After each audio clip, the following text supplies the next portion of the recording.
How to develop gratefulness. I speak on a gratefulness that has left behind it all virtues. Virtues can be seen as duties. There is some effort in doing them, but I speak on an effortless gratefulness, which is not a duty, but simply a beauty. I remember when I was a child, somebody gave me something. My mother was there, and my whole being was full of gratefulness. I had no words to say thank you, but astonishingly, my mother and the other person could not see it. It is not to blame them, but just to explain. So my mother said, as I have heard it many times, have you said thank you?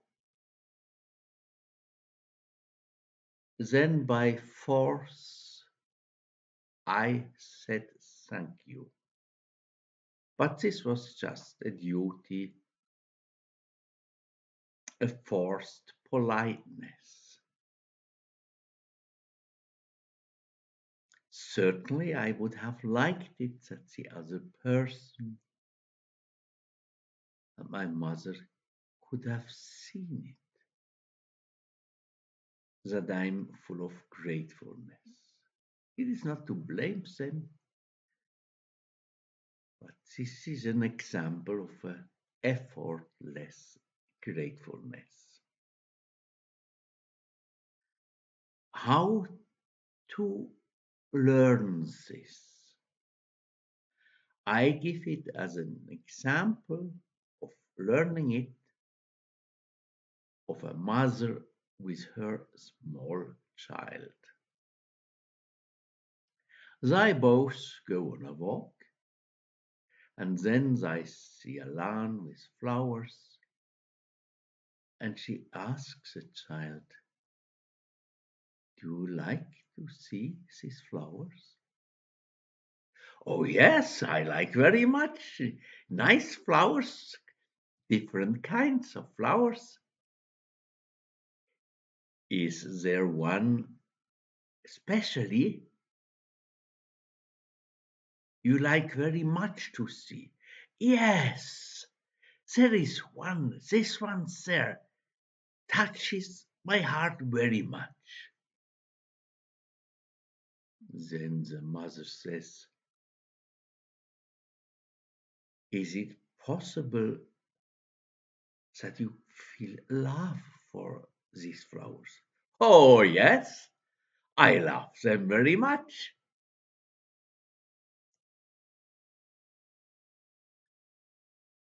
In loving them, I continue to ask you,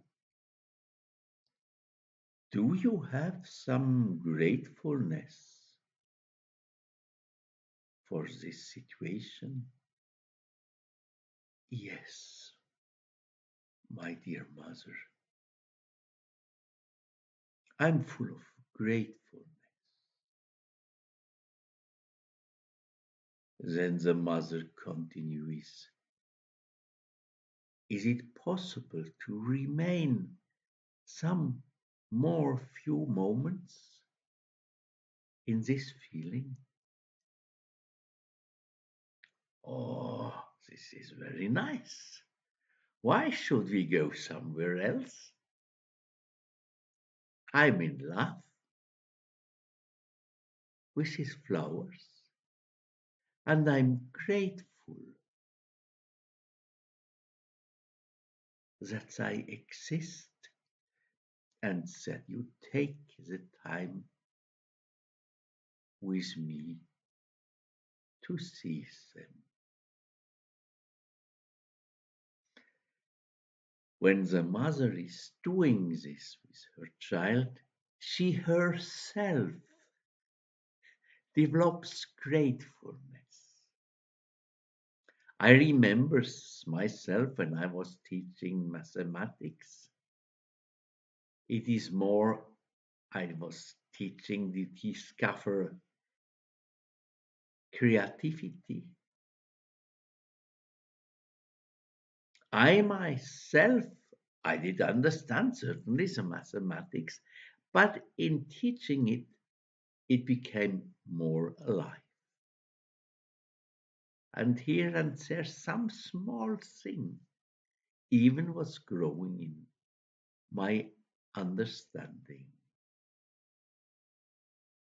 I never did prepare a lesson. I prepared 3 years, always to be ready to answer any question. Now let's return to the flowers. This experience can be of great value for the child,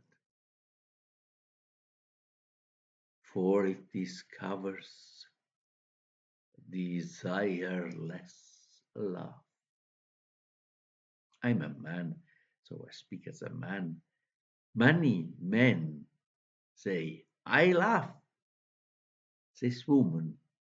They say to the woman, I love you. But behind there are some desires unuttered. And which woman likes to fulfill all these desires he never did speak on? But in doing this exercise with the flowers, he starts discovering desireless love.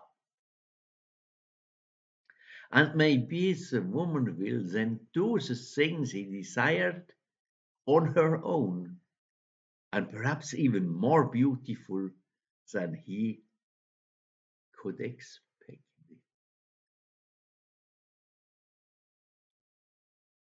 I have heard from men, it's not nice, but I tell it as explanation. They walked in the streets, they were married, and were looking for a woman that is doing it better. This certainly proves that he did not love his wife. He expected her to do some duties. And this is, I do not explain. It's just horrible. But in developing an effortless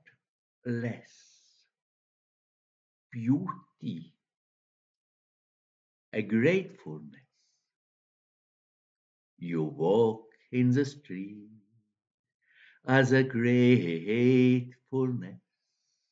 No desires are in your heart.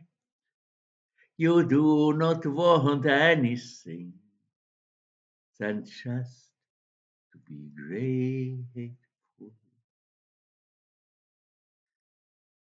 Gratefulness is also different from thankfulness.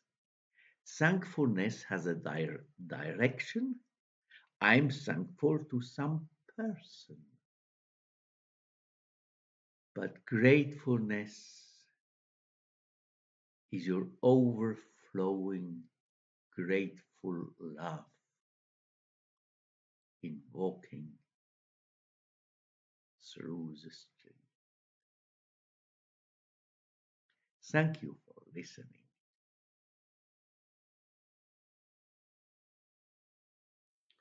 Osho in India spoke often on gratefulness as a crown of love.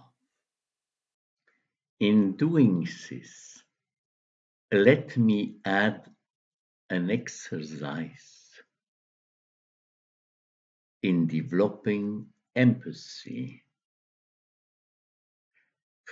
Very often it happens, especially when the other person is angry, that you hear the words but not the thing behind it, why the other is so angry. So to develop empathy, you can say to the child, is it possible that you can feel as if you were a flower yourself?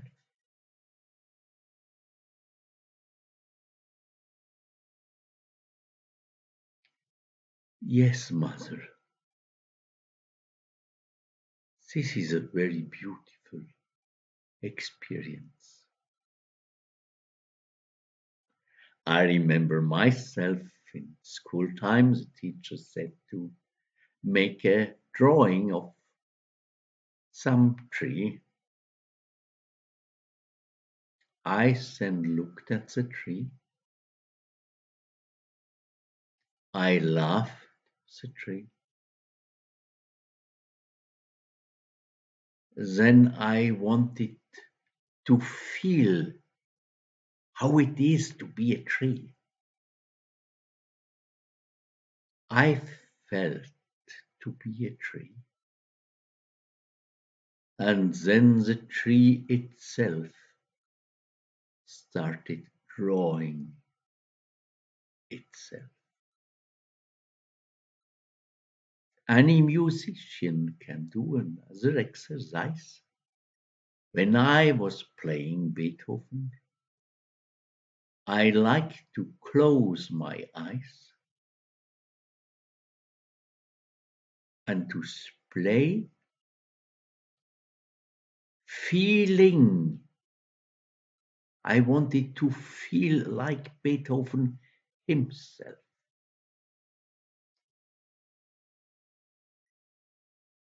So a musician can also develop easily empathy by this exercise. The same for lovers of poetry or prose. You read it, you can remember some part. Close your eyes and try to feel the poem. This happened to me in reading a poem of Heinrich Heine, where he expresses beautifully his love to his own mother. Many years I carried it in my heart. Suddenly, the music came and I composed. So now I have this poetry of Heinrich Heine with my spontaneous coming music. This is only possible by empathy. I wanted to feel like Heinrich Heine, to feel how he loves his older mother. There are more exercises. You can feel again to be in the mother's womb and to feel grateful to them, to say good words. And also, you can say to your mother, even that far away, I invite you in my belly to rest and to utter nice words to her. These are also two exercises. The first I heard by Osho in India. The second I did add as a complementary. So let us end up this series of exercises. Thank you for listening. Mein Name ist Stefan Kocher. Thank you for listening.